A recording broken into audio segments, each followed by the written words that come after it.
Hello dear students, कैसे हो आप सभी। तो इस वीडियो में हम क्लास 7th का मैथ्स का ये पेपर सॉल्व कर रहे थे ना, तो उसी का हमारा ये पार्ट 3 वीडियो है। ठीक है, इससे पहले पार्ट 1 और पार्ट 2 के वीडियो में हमने इस पेपर का क्वेश्चन नंबर 12 तक सॉल्व कर लिया है। अगर आपने पार्ट 1 और पार्ट 2 वाला वीडियो नहीं देखा है तो उसको जरूर देख लेना, चैनल पर आपको मिल जाएगा या फिर इस वीडियो के लास्ट में एंड स्क्रीन में भी आपको दिख जाएगा। ठीक है, तो हमने क्वेश्चन नंबर 12 तक कर लिया था इस पेपर का। क्वेश्चन नंबर 12 हमारा ये रहा, यहां तक हमने कर लिया है ऑलरेडी। अब इस वीडियो में क्वेश्चन नंबर 13 एंड इसके आगे के क्वेश्चंस को सॉल्व करेंगे। और आप टेंशन बिल्कुल ही मत लेना, इसी वीडियो में हम जितने भी क्वेश्चन नंबर 13, 14, 15, 16 जितने भी क्वेश्चंस होंगे सभी को इसी वीडियो में हम कंप्लीट करेंगे। ठीक है, इसके अलावा और वीडियो नहीं बनेगा इस पेपर का, यानी कि पार्ट 4 नहीं बनेगा, पार्ट 3 में ही एंड हो जाएगा। ठीक है, और जैसे कि आपको पता है कि मैं आपको हिंदी एंड इंग्लिश दोनों ही मीडियम में ये पेपर करा रहा हूं। ठीक है, ताकि दोनों ही मीडियम वाले स्टूडेंट्स को हेल्प मिल सके। तो चलो अब हम सबसे पहले क्वेश्चन नंबर जो हमारा 13 है इसको करते हैं। देखो इसमें हमारा क्या है ना कि क्वेश्चन नंबर 11 से खंड घ यानी कि सेक्शन डी शुरू है। तो सेक्शन डी में जितने भी क्वेश्चंस हैं ना सारे 5 मार्क्स के हैं, यानी कि जो हमारा ये क्वेश्चन नंबर 13 है ये भी हमारा 5 मार्क्स का ही है। तो देखो किस तरह से क्वेश्चन पूछा गया है। एक स्कूल बस 2.5 यानी कि 2.5 घंटे में 90.8 किलोमीटर दूरी तय करती है। बस यहां पर स्कूल बस की औसत गति ज्ञात कीजिए। यदि बस 3 लीटर डीजल में 22 सही 1/2 किलोमीटर जाती है तब वह 8 लीटर डीजल में कितनी दूरी तय करेगी। ठीक है, तो देखो इसको एक बार इंग्लिश मीडियम में रीड कर लेते हैं। ये रहा हमारा क्वेश्चन। बोला गया है अ school bus covers the distance of 90.8 kilometre in 2.5 hours, find the average speed of the school bus. तो सबसे पहले तो एवरेज स्पीड बतानी है, फिर आगे पूछा है if the bus goes 22 right 1/2 kilometre in 3 litre diesel then what distance will be covered in 8 litre diesel. ठीक है, तो इसी में 2 क्वेश्चंस पूछे गए हैं। पहला हमसे पूछा है find the average speed of the school bus, तो स्कूल बस का एवरेज स्पीड पूछा है। अब देखो एवरेज स्पीड कैसे बताएंगे हम, यहां पर हम लिखेंगे स्पीड या फिर आप एवरेज स्पीड भी लिख सकते हो। ठीक है, और अगर आप हिंदी मीडियम के स्टूडेंट हो तो आप क्या लिखोगे, आप लिखोगे कि औसत गति। अब निकालेंगे कैसे, इसके लिए हम क्या करेंगे कि जो इसमें हमें बोला गया है ना कि जो बस है वो 2.5 घंटे में 90.8 किलोमीटर की दूरी तय करती है, तो हम जो हमारा 90.8 है 90.8 इसको डिवाइड कर देंगे जो टाइम है यानी कि 2.5 घंटे से। ठीक है, तो इसीलिए नीचे लिखेंगे 2.5 यानी कि 2.5। अब देखो यहां से सबसे पहले ऊपर से पॉइंट हटाएंगे, नीचे एक 0 आ जाएगा क्योंकि पॉइंट के बाद एक डिजिट है, और नीचे से भी पॉइंट हटाएंगे तो ऊपर एक 0 आएगा क्योंकि इसमें भी नीचे भी पॉइंट के बाद ये 5 ही था यानी एक ही डिजिट था, तो इसीलिए नीचे और ऊपर से पॉइंट हट गया। तो अब देखो ये 0 से ये 0 कैंसिल हो जाएगा, हमारे पास बचा 908 एंड नीचे बचा 25। ठीक है, तो अब क्या करेंगे कि 25 से 908 को हम डिवाइड कर देंगे, तो हमारा जो आंसर आएगा ना वो आएगा 36.32 और यहां पर लिख देंगे किलोमीटर पर आवर। ठीक है, तो ये हमारा क्या है 36.32, ये हमारा है एवरेज स्पीड। ठीक है, तो यही हमारा आंसर है। आई होप आपको समझ में आ गया। ये 36.32 कैसे आया, देखो यहां पर 25 से हम इस तरह से जब डिवाइड करेंगे ना, ये डिवाइड तो आपको आता होगा करने, तो आपका आंसर यही आएगा 36.32 किलोमीटर पर आवर। ठीक है, अब इसमें आगे एक और क्वेश्चन पूछा गया था कि यदि बस 3 लीटर डीजल में इतना किलोमीटर जाती है तो 8 लीटर डीजल में कितना दूरी तय करेगी। तो इसके लिए हम क्या करेंगे ना कि सबसे पहले हम ये पता करेंगे कि जो बस है वो 1 लीटर डीजल में कितना डिस्टेंस कवर करती है। ठीक है, तो इसीलिए यहां पर हम इसके सॉल्यूशन में क्या लिखेंगे कि डिस्टेंस इन 1 लीटर। ठीक है, डिस्टेंस इन 1 लीटर यानी कि 1 लीटर में तय दूरी हिंदी में आप लिखोगे। तो ये हम कैसे निकालेंगे, इसके लिए क्या करेंगे हम कि देखो यहाँ पर हमसे बोला है कि 3 लीटर डीजल में जो बस है वो इतना किलोमीटर जाती है। ये हमारा मिश्रित भिन्न में है, इसको हम साधारण भिन्न में चेंज करेंगे तो कैसे करते हैं, इस 2 का 22 में गुणा तो ये हो जाएगा 44, और 44 में ये ऊपर वाला जो 1 है इसको ऐड कर देंगे तो ये हो जाएगा 45, और नीचे जो है वही रहता है यानी कि 2, तो 45/2 हो गया। तो इसीलिए 45/2 को लिखेंगे, और ये जो हमारा कुल ये जो किलोमीटर है ना, डिस्टेंस है, इसमें हम डिवाइड कर देंगे इस 3 लीटर से, क्योंकि 3 लीटर डीजल में ही इतना किलोमीटर बस जा रही है। ठीक है, तो इसीलिए हमने 45/2 लिखा, और इसमें हम क्या करेंगे कि 3 से डिवाइड कर देंगे, तो डिवाइड यानी कि नीचे 3 लिखा जाएगा। अब इन दोनों के बीच कोई निशान नहीं है तो हम मल्टीप्लाई लगाते हैं। अब देखो 3 के पहाड़े से ये 1 बार में और ये 15 बार में कट जाएगा, तो हमारे पास ऊपर बचा 15 और नीचे बचा 2, तो 15/2 किलोमीटर, इतना किलोमीटर जो बस है वो 1 लीटर डीजल में जाएगी।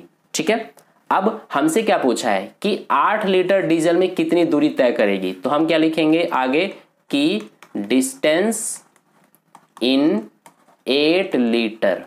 ठीक है, तो इसके लिए हम क्या करेंगे, कैसे निकालेंगे, जो ये 1 लीटर जो डीजल है उसमें बस कितनी दूरी तय कर रही है, 15/2 किलोमीटर 1 लीटर डीजल में, तो इसको ना यानी कि 15/2 का मल्टीप्लाई कर देंगे 8 से, क्योंकि हमें बताना है कि 8 लीटर डीजल में बस कितनी दूरी तय करेगी, तो इसीलिए 8 से मल्टीप्लाई करेंगे। तो ये 2 एकम 2, ये 2 चौके 8, क्या बचा 15 और 4, तो 15 चौक 60 हो जाएगा, यानी कि 60 किलोमीटर डिस्टेंस कवर करेगी बस 8 लीटर डीजल में, 8 लीटर डीजल में।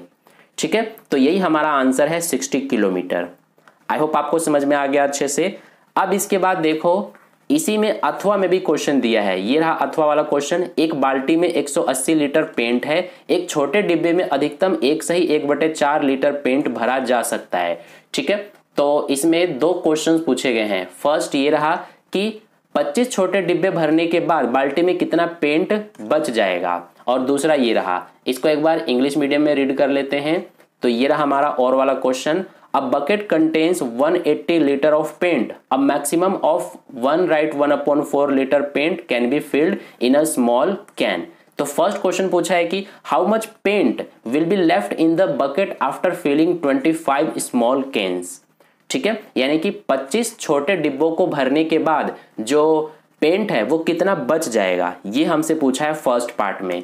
तो देखो फर्स्ट पार्ट का सॉल्यूशन हम किस तरह से करेंगे, तो इसमें हमें क्या बताना है कि यहां पर 25 जो छोटे कैन है ना, उनको भरने के बाद कितना पेंट बच जाएगा बकेट में। ठीक है, यानी कि बाल्टी में।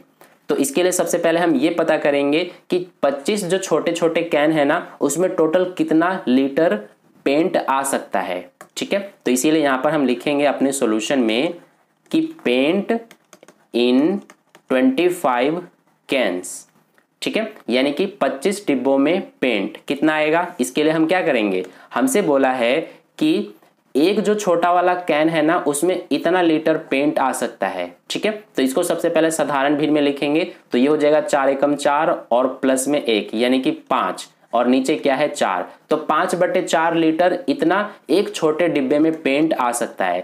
तो 5/4 को हम लिखेंगे, और टोटल कितने कैन्स हैं, 25 हैं, तो इसीलिए इसका 25 से मल्टीप्लाई कर देंगे। ठीक है, तो 25 पंजे 125 हो जाएगा, और नीचे क्या है 4, तो 125/4 लीटर, इतना लीटर जो पेंट है वो 25 छोटे कैन्स में आएगा। ठीक है, अब हमसे पूछा क्या है कि कितना जो पेंट है वो बचेगा, तो हम लिखेंगे यहां पर पेंट लेफ्ट, यानी कि कितना पेंट बचा। तो इसके लिए हम क्या करेंगे कि टोटल जो पेंट है, टोटल कितना है 180 लीटर, इसमें से माइनस कर देंगे 25 कैन्स में कितना पेंट आया, इतना आया 125/4, तो 125/4 को माइनस कर देंगे। अब देखो इसको कैसे सॉल्व करेंगे, इसके नीचे कुछ नहीं तो 1 मानेंगे, 1 और 4 का सबसे पहले एलसीएम लेंगे तो 4 आएगा, इस 1 से 4 को डिवाइड करेंगे तो 4 आएगा, 4 का 180 में गुणा हो जाएगा तो ये आ जाएगा 720, ये माइनस है तो माइनस, 4 से 4 को भाग करेंगे 1 आएगा, 1 का 125 में गुणा करेंगे तो 125 आएगा। अब 720 में से 125 को घटा दो तो क्या बचेगा, 5 और 9 और इसके बाद 5, यानी कि 5 9 5, नीचे क्या है 4, तो 595/4 लीटर इतना पेंट बचेगा। ठीक है, 595/4 लीटर पेंट हमारा बच जाएगा, यही हमारा आंसर हो जाएगा। इसके बाद सेकंड क्वेश्चन में पूछा है कि the paint in the bucket is to be filled in a small cans, how many small cans will be required to empty the bucket. ठीक है, यानी कि हिंदी मीडियम में देखो, बाल्टी के पेंट को छोटे छोटे डिब्बों में भरना है, बाल्टी खाली करने के लिए कितने छोटे डिब्बों की आवश्यकता है। तो बाल्टी में टोटल 180 लीटर पेंट है, सभी पूरा ही जो पेंट है ना बाल्टी में 180 लीटर, इन सभी को छोटे छोटे डिब्बों में भर देना है। तो टोटल कितने डिब्बों की जरूरत पड़ेगी ये हमें बताना है, यानी कि नंबर ऑफ कैंस हमें बताने हैं। ठीक है, यानी कि कुल छोटे डिब्बों की संख्या। तो यहां पर लिखेंगे नंबर ऑफ कैंस। कैसे बताएंगे हम, जो टोटल पेंट है बाल्टी में कितना है 180 लीटर, तो इसमें ना डिवाइड कर देंगे हम किससे, एक छोटे डिब्बे में कितना पेंट आता है, तो ये हमारा आता है इतना, यानी कि 1 सही 1/4। तो इसको साधारण भिन्न में लिखेंगे तो क्या हो जाएगा 5/4। तो इसीलिए 180 में 5/4 से डिवाइड होगा। ठीक है, अब देखो कैसे करेंगे इसको, हम 180 को उतारेंगे, डिवाइड कीजिएगा मल्टीप्लाई आ जाएगा, और इसको उल्टा करके लिख देते हैं, 4 ऊपर चला जाएगा और 5 नीचे आ जाएगा। तो ये 5 एकम 5, इसको काटेंगे तो 5 तिया 15 और 5 छक 30, यानी कि 36 बार में कट जाएगा। अब 36 और 4 का गुणा कर दो तो ये हो जाएगा हमारा 6 चौक 24, 3 चौक 12 और 2 14, यानी कि 144। तो छोटे छोटे 144 डिब्बों की जरूरत पड़ेगी, यही हमारा आंसर है। ठीक है, नेक्स्ट क्वेश्चन पर चलते हैं। तो नेक्स्ट क्वेश्चन हमारा क्वेश्चन नंबर 14 है। ठीक है, ये रहा क्वेश्चन नंबर 14। क्वेश्चन नंबर 14 से ना यहां पर सेक्शन ई शुरू हो जाता है हमारा, खंड अंग। ठीक है, तो ये सारे क्वेश्चन नंबर 14, इसके आगे के भी क्वेश्चंस, यानी कि सेक्शन ई में जितने भी क्वेश्चंस आप देखोगे सारे ही केस स्टडी वाले क्वेश्चंस है, स्रोत आधारित या फिर प्रकरण अध्ययन आधारित क्वेश्चंस हैं ये। ठीक है, तो सबसे पहले इसको हमें रीड करना है। देखो क्या बोला गया है कि दीपक और दीपाली माचिस की तिलियों से विभिन्न ज्यामितीय आकृति बनाते हैं, उनकी पसंदीदा आकृति त्रिभुज है, वो त्रिभुज की आकृति बनाकर उनके कोण व भुजाएं नापते हैं और त्रिभुज के गुणों को सत्यापित करते हैं।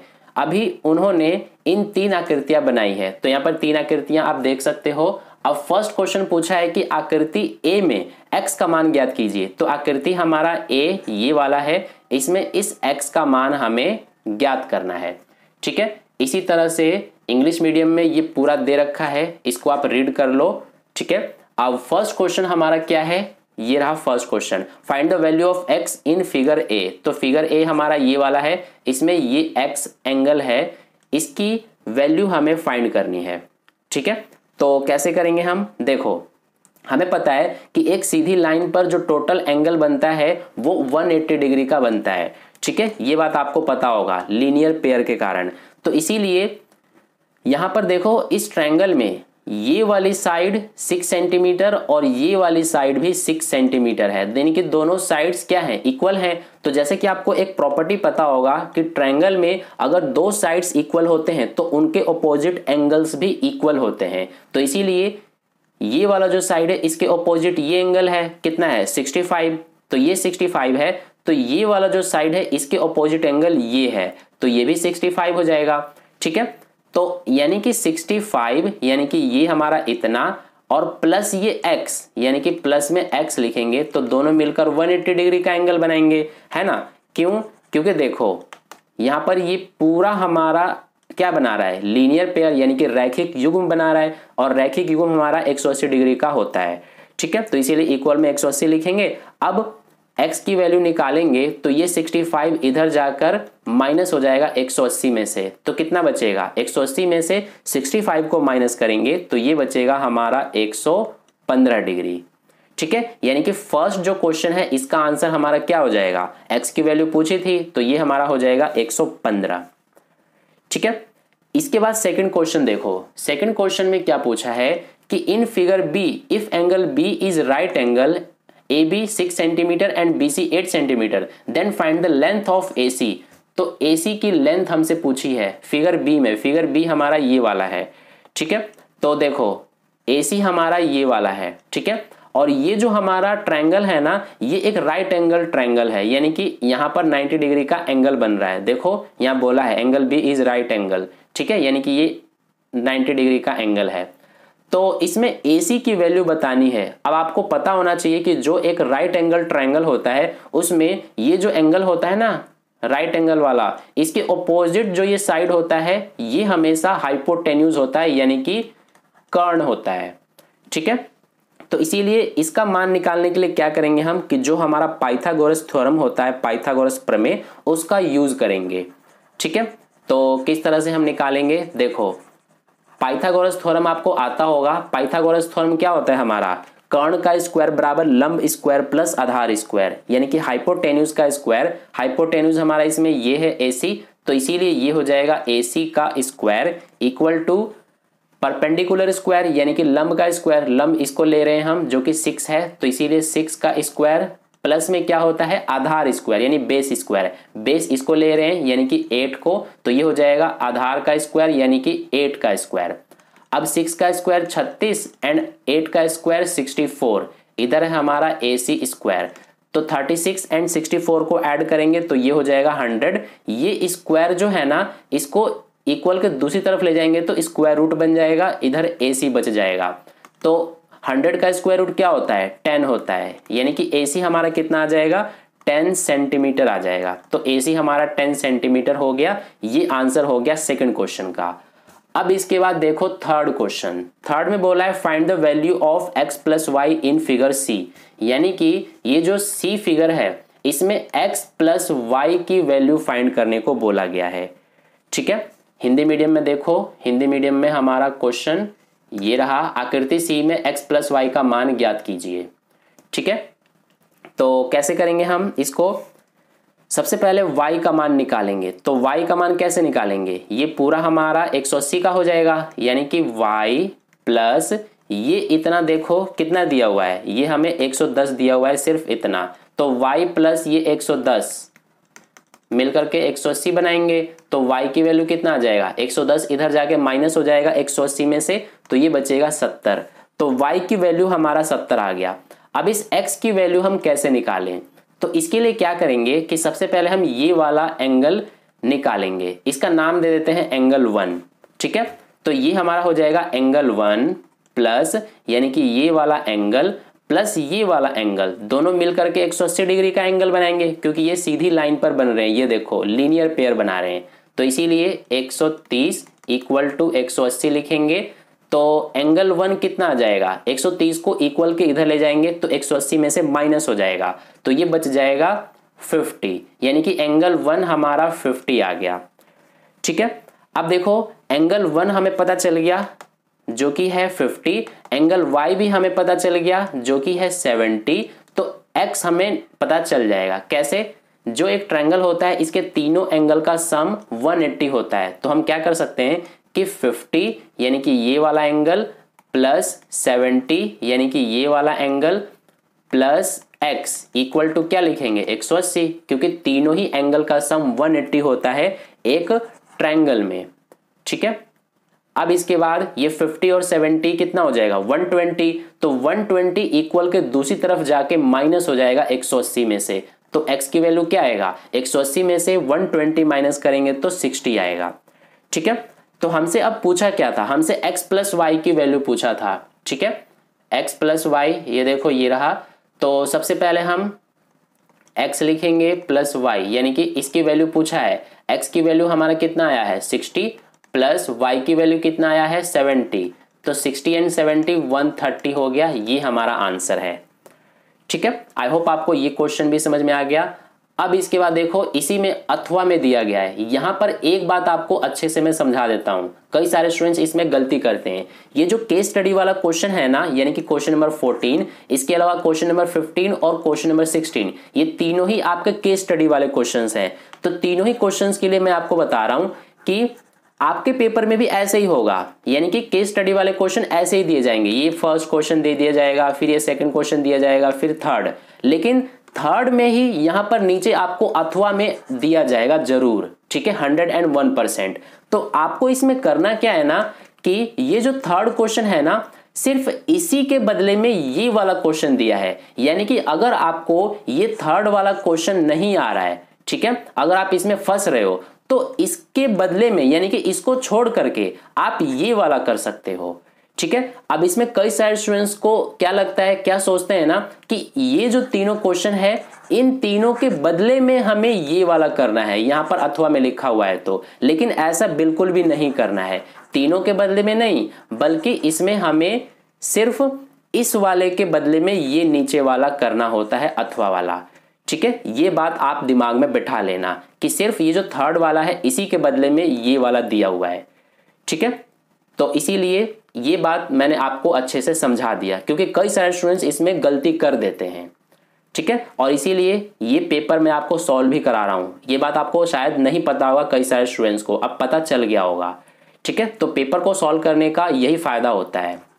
तो ये हमारा मैंने आपको बता दिया। अब देखो मैं आपको अथवा वाला यानी कि ये वाला भी करा दे रहा हूं, ठीक है, ताकि आपको अच्छे समझ में आ जाए, आपका कॉन्सेप्ट क्लियर हो जाए। तो सबसे पहले आप हिंदी मीडियम में इसको पढ़ लो। बोला है कि एक त्रिभुज की दो भुजाओं का माप 12 और 7 सेंटीमीटर है, तीसरी भुजा का माप किन दो मापों के बीच होना चाहिए। ये रहा हमारा इंग्लिश मीडियम में। The length of two sides of a triangle are 12 and 7 centimetre, between which two measures is the length of the third side. तो देखो इसके लिए क्या करते हैं हम, एक ट्रायंगल का बोला है कि दो साइड्स 12 सेंटीमीटर और 7 सेंटीमीटर है, तो जो थर्ड साइड होगा वो किस किस के बीच होना चाहिए, किस किस नंबर के बीच में होगा। तो वो देखो हमारा क्या होगा ना कि सबसे पहले ये जो 12 और 7 है, 12 प्लस 7 करेंगे तो ये हो जाएगा 19, फिर 12 में से 7 माइनस करेंगे तो ये आएगा 5। यानी कि जो थर्ड वाला साइड होगा वो 19 एंड 5 के बीच में होगा, ठीक है। यानी कि हम क्या लिखेंगे कि थर्ड साइड जो होगा वो होगा हमारा ग्रेटर देन, ठीक है, ग्रेटर देन 5 एंड आगे हम लिखेंगे लेस देन 19, यानी कि 19 से छोटा और 5 से बड़ा होगा, ठीक है। तो इस तरह से हमारा और वाला जो क्वेश्चन है उसका भी सॉल्यूशन हमने कर लिया। इसके बाद हम करेंगे क्वेश्चन नंबर 15। तो क्वेश्चन नंबर 15 देखो ये रहा। इसमें बोला है कि a box contains 26 cards with English alphabets written from A to Z on them. Vimal and Bhavana are playing a game in which a card has to be drawn from this box. If the card drawn has a vowel on it, then -5 marks are awarded. 3 marks are awarded if the cards drawn has a constant on it. ठीक है, तो ये हमने पढ़ लिया। बोला है कि based on the above information answer the following question. First question ये रहा, Vimal draw the card bearing the alphabets P and O. What is his score? Hindi medium में पढ़ लेना। ये रहा हमारा क्वेश्चन, इस पूरा को आप पढ़ लेना। अब इसके आधार पर फर्स्ट क्वेश्चन ये रहा, बोला है कि विमल ने P और O अक्षर वाले कार्ड निकाले, उसको कितने अंक मिले। देखो इसमें क्या बताया गया है ना कि एक डिब्बे में कार्ड रखे हुए, टोटल 26 कार्ड रखे हुए 26, जिन पर A से Z तक लिखा हुआ है। यानी पहले कार्ड पर A लिखा हुआ है, दूसरे पर B लिखा हुआ है, तीसरे पर C, इस तरह से लिखा हुआ है, ठीक है। तो अगर एक कार्ड को निकाला गया और उस पर अगर वोवल आया यानी कि स्वर आया तो -5 मार्क्स मिलते हैं। वोवल आपको पता होगा ए होता है E, I, O, U, ये सारे क्या होते हैं, वोवल्स होते हैं। तो इनमें से कोई आया ना तो -5 मार्क्स दिए जाते हैं, -5 अंक दिए जाते हैं। और इसके अलावा कुछ आया यानी कि कॉन्सोनेंट आया यानी कि व्यंजन आया, जैसे कि B, C, D, F, G, H, ये सब आया, यानी कि इन सब को छोड़ करके कुछ आया ना तो 3 नंबर दिया जाता है, 3 अंक दिया जाता है, ठीक है। तो विमल ने एक P और एक O अक्षर वाला कार्ड निकाला तो उसके कुल कितने अंक मिलेंगे ये हमें पता लगाना है। तो देखो P निकला, P हमारा क्या होता है, ये कॉन्सोनेंट होता है यानी कि व्यंजन होता है। तो व्यंजन के लिए 3 नंबर मिल रहे हैं, तो इसीलिए 3 और इसमें ऐड कर देंगे। दूसरा क्या है, O निकाला है उसने, O अक्षर वाला कार्ड निकाला है, और O जैसे कि आपको पता है कि ये हमारा वोवल होता है, स्वर। तो वोवल के लिए -5 दिया जा रहा है, तो यहाँ पे -5 लिखेंगे। अब इसको सॉल्व करेंगे तो 3 प्लस माइनस माइनस होता है और ये 5, 3 में से 5 माइनस करेंगे तो -2 आएगा। तो -2 हमारा आंसर हो जाएगा फर्स्ट क्वेश्चन का। ठीक है, आई होप आपको ये समझ में आ गया अच्छे से फर्स्ट क्वेश्चन का आंसर। अब इसके बाद सेकंड क्वेश्चन देखो। सेकंड में क्या बोला है कि भावना ने 5 कार्ड निकालकर कुल 7 अंक प्राप्त किए, उसके द्वारा व्यंजन और स्वर के कितने कार्ड निकाले गए होंगे। तो ये रहा हमारा इंग्लिश मीडियम में, Bhavna got a total score of 7 by drawing 5 cards, how many cards containing consonants and vowels would she have drawn. ठीक है, तो भावना को टोटल 7 नंबर मिले, 7 अंक मिले हैं, उसके स्कोर 7 है। तो हमसे पूछा है कि हमें यह भी बताया गया है कि 5 कार्ड उसने निकाले हैं, तो हमसे यह पूछा है कि उसने कितने कार्ड वोवल्स वाले निकाले और कितने कार्ड्स उसने कॉन्सोनेंट वाले निकाले।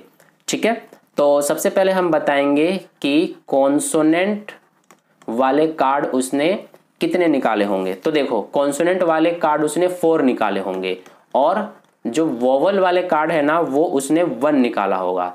कैसे? वोवल के लिए सबसे पहले कॉन्सोनेंट की बात करते हैं। कॉन्सोनेंट वाले 4 उसने निकाले होंगे। अगर एक कॉन्सोनेंट वाला कार्ड निकलता है तो 3 अंक दिए जाते हैं, 3 नंबर दिए जाते हैं, और 4 उसने निकाले तो 3 का 4 में मल्टीप्लाई करके क्या आएगा, 12 आ जाएगा, यानी कि 12 उसके मिल जाएंगे। लेकिन एक वोवल वाला कार्ड भी निकला है उसका, तो वोवल के लिए -5 दिया जाता है, तो इसीलिए 12 में से -5 करेंगे तो 7 आ जाएगा, और उसको 7 ही तो मिले हैं, तो इसीलिए कॉन्सोनेंट के 4 उसने निकाले होंगे और वोवल के 1 कार्ड निकाला होगा। तो 4 and 1 ये आंसर हो जाएगा सेकंड का। ठीक है, इसके बाद देखो थर्ड क्वेश्चन, यदि विमल द्वारा निकाले गए कार्ड उसके नाम के अक्षरों के अनुसार होते हैं तो उसको कितने अंक मिलते हैं। ये रहा हमारा इंग्लिश में, if Vimal had drawn the alphabets as in his name then what would his score have been. यानी कि जो विमल है उसने, उसका नाम देखो क्या है, VIMAL, तो जो उसके नेम में अल्फाबेट है, अगर यही अल्फाबेट वाले कार्ड वो निकालता तो उसके टोटल स्कोर कितने होते हैं। तो सबसे पहले V है इसके नाम में, V हमारा क्या होता है, कॉन्सोनेंट होता है, तो कॉन्सोनेंट के लिए +3 दिया जाता है। फिर इसमें ऐड कर देंगे हम, दूसरा है I हमारा वोवल होता है, तो वोवल के लिए -5 दिया जा रहा है। फिर इसमें ऐड कर देंगे, तीसरा है M हमारा क्या होता है, कॉन्सोनेंट, तो उसके लिए 3 दिया जाता है। फिर इसमें ऐड करेंगे A है, फिर तो A हमारा ये क्या होता है, वोवल, तो इसके लिए -5 दिया जाएगा। फिर इसमें ऐड कर देंगे L है अगला, तो L हमारा कॉन्सोनेंट होता है, यानी कि 3 आ जाएगा। अब ये 3, ये प्लस माइनस -5, फिर ये प्लस में 3, ये प्लस माइनस -5, फिर प्लस में 3 है, तो ये 3 + 3 + 3, तो ये हो जाएगा 9, -5 ये हो जाएगा -10, तो 9 में से -10 करेंगे तो ये आएगा -1, तो -1 हमारा इसका आंसर हो जाएगा। ठीक है, तो आई होप आपको ये समझ में आ गया। इसके बाद इसमें और में भी क्वेश्चन दिया है, तो इसमें भी देखो ऐसा ही है, जैसे कि मैंने आपको ऊपर पहले ही समझा दिया था कि थर्ड वाले को, यानी कि इसको और इसको दोनों में से कोई एक करना होगा। ठीक है, एग्जाम में। तो अब हम और वाला क्वेश्चन पढ़ते हैं। इसमें बोला है, during the game at an instance Bhavna's score is -14, how many consonant cards she needs to draw so that her new score is smallest natural number। ठीक है, स्मॉलेस्ट नेचुरल नंबर सबसे पहले आपको पता होना चाहिए क्या होता है, 1 होता है। ये रहा हिंदी में अथवा वाला, खेल के दौरान किसी समय भावना के अंक -14 हैं, उसे कितने व्यंजन कार्ड निकालने चाहिए ताकि उसके अंक सबसे छोटी प्राकृतिक संख्या जितनी हो जाए। ठीक है, तो उसके देखो अंक कितने हैं, -14 है। अब -14 में ये सोचो कि कितना हम ऐड कर दें, तो 15 ऐड करेंगे। कितना ऐड कर दें कि सबसे छोटी प्राकृतिक संख्या बन जाए, तो सबसे छोटी प्राकृतिक संख्या आपको पता है, अभी मैंने आपको बताया 1 होता है। तो देखो -14 में +15 करेंगे तभी तो 1 आएगा, है ना। तो हमने क्या किया, -14 में 15 को ऐड किया, तभी हमारा सबसे छोटी प्राकृतिक संख्या यानी कि स्मॉलेस्ट नेचुरल नंबर आ रहा है। ठीक है, तो इसीलिए अब हम क्या करेंगे, हमसे क्या पूछा है कि उसको कितने व्यंजन कार्ड निकालने चाहिए, यानी कि नंबर ऑफ कार्ड्स की संख्या। तो इसके लिए क्या करेंगे हम कितना ऐड कर रहे हैं 15, तो इसीलिए 15 को डिवाइड कर देंगे। एक जो व्यंजन वाला कार्ड है यानी कि कॉन्सोनेंट वाला कार्ड, उसको निकालने पर कितने अंक मिलते हैं 3, तो 3 से डिवाइड करेंगे। तो 3 से 15 को डिवाइड करेंगे तो 5 आएगा, यानी कि उसको टोटल 5 कॉन्सोनेंट वाले कार्ड्स निकालने पड़ेंगे। ठीक है, तो इसका आंसर 5 हो जाएगा। आई होप आपको समझ में आ गया अच्छे से। अब इसके बाद करेंगे हम नेक्स्ट क्वेश्चन नंबर 16। ठीक है, तो क्वेश्चन नंबर 16 को देखो। अब इसमें बोला है कि उर्वशी जन्मदिन पर मिले एक गिफ्ट पैक को खोलती है। वह डिब्बा एक गत्ते की शीट का बना हुआ है। वह गत्ते की शीट जहां से मुड़ी है वह उसको ध्यान से देखती है और विभिन्न 3D आकृतियों के लिए जाल तैयार करती है। ठीक है, तो अब फर्स्ट क्वेश्चन ये रहा, एक घन बनाने के लिए कोई एक जाल बनाइए। ठीक है, सबसे पहले इसको आप इंग्लिश मीडियम में रीड कर लेना, ये हमारा पूरा क्वेश्चन है। एंड फर्स्ट क्वेश्चन इसमें देखो ये रहा, draw a net to form a cube. तो क्यूब बनाने के लिए हमें एक नेट को ड्रॉ करना पड़ेगा। ठीक है, तो देखो मैं यहाँ पर एक ड्रॉ करके बता देता हूँ। ये हमारा हो जाएगा, फिर इसके बाद ये फिर ये एंड फिर ये और फिर एक ये नीचे। ठीक है, इसको जहां जहां पर इस तरह से मुड़ा है ना, इसको अगर आप फोल्ड करोगे तो ये हमारा इससे एक क्यूब बन जाएगा। ठीक है, अब इसका आंसर सिर्फ यही एक नहीं हो सकता, और भी हो सकते हैं, तो आपका आंसर इससे डिफरेंट भी हो सकता है, बस क्यूब बन जाना चाहिए।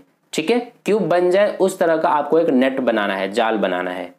तो फर्स्ट का आंसर हमारा यही हो जाएगा। इसके बाद second question, which 3D shape will be form by this net, यानी कि इस नेट से कौन सा 3D शेप बनेगा। ठीक है, तो देखो ये आपको पता होगा, इससे कौन सा हमारा शेप बनेगा, सिलेंडर बनेगा, यानी कि बेलन बनेगा। तो सेकंड का आंसर हो जाएगा सिलेंडर। ठीक है, इसके बाद third question, right the name of the shape form by the following net, यानी कि इस नेट से कौन सा शेप बनेगा। तो ये आपको पता होगा, इससे पिरामिड बनता है, पिरामिड बनेगा। ठीक है, तो इसीलिए थर्ड का आंसर हमारा क्या हो जाएगा, पिरामिड। इसके बाद और वाला क्वेश्चन देखो, Urvashi has made the following blocks using cubes, draw the front view of this block. तो इस ब्लॉक का फ्रंट व्यू बताना है। ये रहा हमारा हिंदी मीडियम में, उर्वशी ने घनों को जोड़कर निम्न आकृति बनाई। आकृति को सामने से देखने पर दिखाई देने वाला दृश्य बनाइए। तो सामने से देखो यहां पर है। ठीक है, तो इसमें एक ये वाला दिखेगा, एक ये वाला दिखेगा और यहाँ पर ये देखो ये दिखेगा, यानी कि कुछ इस तरह से दिखेगा हमारा ये एक ये हमारा ये वाला हो जाएगा, और इसी के नीचे है ये, यानी कि ये वाला। ठीक है, और साइड में ये है, यानी कि यहाँ पर इस तरह से साइड में दिख जाएगा। तो ये हमारा आंसर है। ठीक है, तो इस तरह से हमारा क्वेश्चन नंबर 16 भी हो गया। अब देखो इस पेपर में टोटल आपके 16 क्वेश्चन आए हैं। इसका मतलब ये है कि जो आपका एग्जाम होगा मैथ्स का, उसमें भी 16 क्वेश्चंस ही आएंगे। और किस टाइप के क्वेश्चंस आएंगे ये आपने इस क्वेश्चन पेपर को देख करके आइडिया लगा लिया होगा, है ना। तो इसी तरह से आपके भी आएंगे, यही पैटर्न रहेगा। ठीक है, तो मैंने आपका पूरा पेपर सॉल्व करा दिया, इसके लिए एक लाइक जरूर कर देना। और कोई भी डाउट, कोई भी क्वेरी है तो आप डायरेक्ट इंस्टाग्राम पर आकर पूछ सकते हो। इंस्टाग्राम का आईडी जो है वो है फ्रेंड ऑफ मैथ्स। ठीक है, फ्रेंड ऑफ मैथ्स 12, ये सर्च कर लेना और फॉलो कर लेना। और कोई भी क्वेरी, कोई भी डाउट हो तो आप सीधा पूछ सकते हो। ठीक है, चैनल को आपने सब्सक्राइब नहीं किया तो सब्सक्राइब कर लेना और नोटिफिकेशन बेल आइकन को प्रेस कर लेना, ताकि नेक्स्ट वीडियो अपलोड करते ही सबसे पहले आप तक पहुंच जाए। और अपने दोस्तों के साथ भी इस वीडियो को शेयर कर देना। मिलते हैं फिर नेक्स्ट वीडियो में।